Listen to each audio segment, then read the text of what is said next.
Pour ceux qui pensaient que la semaine européenne prenait fin le mercredi à 23 h, on a eu hier soir une petite piqûre de rappel. Oui, la Ligue Europa est une sacrée compétition, et oui, l'OM l'a fait.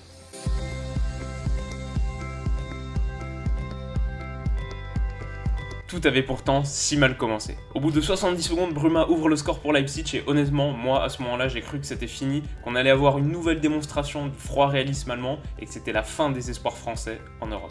Mais non, superbe force de caractère démontrée par l'OM et c'est mon premier enseignement. Parce que pour une équipe qui a été si souvent critiquée cette année pour sa fâcheuse habitude à disparaître dans les gros matchs, 0 victoire contre le top 6 de Ligue 1, je crois que c'est ça la stat, on pouvait s'attendre au pire face à un Leipzig qui a un super effectif, qui est mortel en contre, etc. Mais non, au niveau mental, on a vu un groupe solide, détendu par moments, il y a Germain qui se marrait au calme pendant son échauffement en deuxième mi-temps, donc ouais, bravo sur ce plan-là. Alors je sais qu'on a tendance à surestimer un peu la dimension mentale, on entend plein de consultants et de commentateurs reporter toute leur analyse sur cet aspect-là au détriment de la tactique et du jeu, mais hier soir en l'occurrence je pense que ça a vraiment été un facteur décisif. Ok, deuxième enseignement, et il est un peu dans la prolongation de tout ça, mais c'est l'apport incroyable du Vélodrome.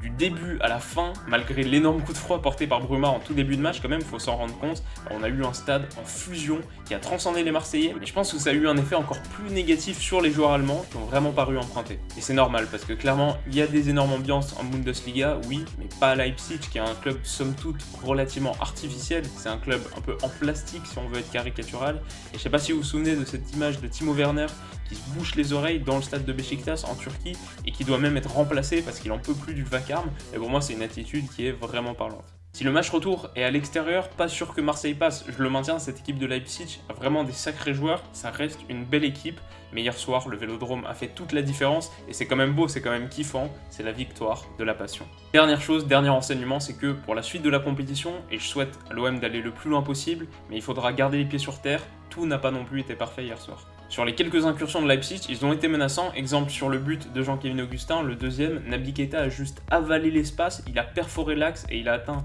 la surface de réparation en n'étant quasi pas attaqué, c'est chaud. Surtout que ok, le résultat est bon, 5-2, mais je sais pas si vous vous souvenez, à quelques secondes de la fin, Pelé bloque la frappe, je crois que c'est celle de Poulsen, entre les jambes, grâce à un ricochet du ballon entre les jambes, ça se joue à quelques centimètres, et donc à quelques centimètres de différence, Leipzig passe, et là, tout le discours change. Donc voilà, tout ça pour dire, ne pas s'enflammer, corriger certains errements défensifs, et l'OM a des chances d'aller au bout, pourquoi pas. Ok, pour le top 3, j'ai distingué forcément Payet, quel monstre, c'est vraiment le joueur à l'OM qui m'impressionne le plus depuis le début de la saison. Thauvin, il a énormément de talent, mais Payet pour moi c'est l'homme fiable dans l'entrejeu, dans la conservation de balles, ses petites roulettes et sa transversale en pleine course sur le contre qui amène le but de Bounassar, c'est un délice. Un très très grand Dimitri qui a aussi marqué le but de la qualif, ça joue forcément. Deuxième top, j'ai mis Goulashi, le gardien de Leipzig. Alors après ma vidéo sur la Hongrie des années 50, certains me demandaient où sont passés les joueurs hongrois aujourd'hui. Bah lui il a sorti un sacré match en tout cas, il est pas verni sur le deuxième but parce que sa double parade sur Sanson est vraiment belle, mais voilà il a été lâché par sa défense, dommage pour lui. En troisième top je voulais mettre le Vélodrome mais j'en ai déjà parlé, alors on va dire le côté droit de l'OM, que ce soit Bounassar avant sa blessure qui était vraiment percutant, il marque un but mérité qui vient récompenser en plus son retour en grâce, donc ça fait vraiment plaisir pour lui.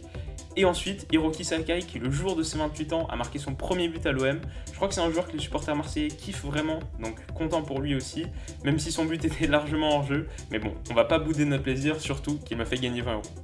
Et donc mon flop 3, alors tout d'abord Ilsanker, lui c'est vraiment le plus facile, il a cristallisé les errements défensifs de Leipzig hier soir et leur grosse vulnérabilité sur coup de pied arrêté. Il en marqué un contre son camp qui est malheureux, mais sur le but décisif de Payet, il s'est fait totalement manger par son passement de jambes, il est très lent à se retourner. Je le connais pas du tout, mais de ce que j'ai lu sur les forums du Red Bull, c'est pas une première, on dit de lui que c'est un honnête défenseur des milieux de tableau de Bundesliga, pas plus, bah je les crois. Ensuite, le coach de Leipzig, Hasan Huttl, j'ai pas trop compris son schéma initial, à 3 défenseurs sans Timo Werner, sans Forsberg. Après, c'est vrai que le Red Bull avait joué lundi, donc il a peut-être été un peu contraint, mais je sais pas, globalement, j'ai pas senti de grosse énergie collective. C'est surtout grâce à des exploits d'Augustin et Keita, qui eux ont été très intéressants, je trouve, que Leipzig est resté dans le coup, mais sinon on n'a pas senti un bloc menaçant, à l'inverse du match aller où je les avais trouvés redoutables en contre. Alors dans ce genre de match, c'est facile d'accabler le coach, mais à part Ilsanker, je vois pas qui distinguer particulièrement. Kevin Campbell a été invisible, mais c'est surtout au niveau collectif que c'était faible, à mon avis. Et pour conclure ce dernier flop, ça va peut-être vous surprendre au vu du résultat final, mais Mitroglou, alors heureusement que l'OM passe, parce qu'il a raté de grosses occasions. Je peux pas dire que je suis hyper convaincu par ce joueur, il a peut-être pas encore trouvé son rythme de croisière à Marseille, mais pour un neuf qui est pas hyper mobile, je le trouve pas encore assez tueur. J'espère que ça va venir, l'OM risque d'avoir besoin de lui au prochain tour. Voilà les amis, ça conclut mon analyse générale du match. Qu'est-ce que vous en avez pensé de votre côté? Qui a particulièrement brillé pour vous? Et dans quelques heures, là, on a le tirage au sort de la Ligue des Champions et ensuite de la Ligue Europa. Qui est-ce que vous voulez voir pour l'OM? Moi, je parie sur le deuxième club de Red Bull. En tout cas, faites-moi savoir tout ça dans les commentaires. Ah oui, pas d'outro officiel cette fois, mais une petite dédicace à mon oncle qui est un grand supporter de l'OM et qui était très content hier soir. Et je le suis aussi pour lui, donc voilà, profite bien tonton, vous l'avez mérité. À demain.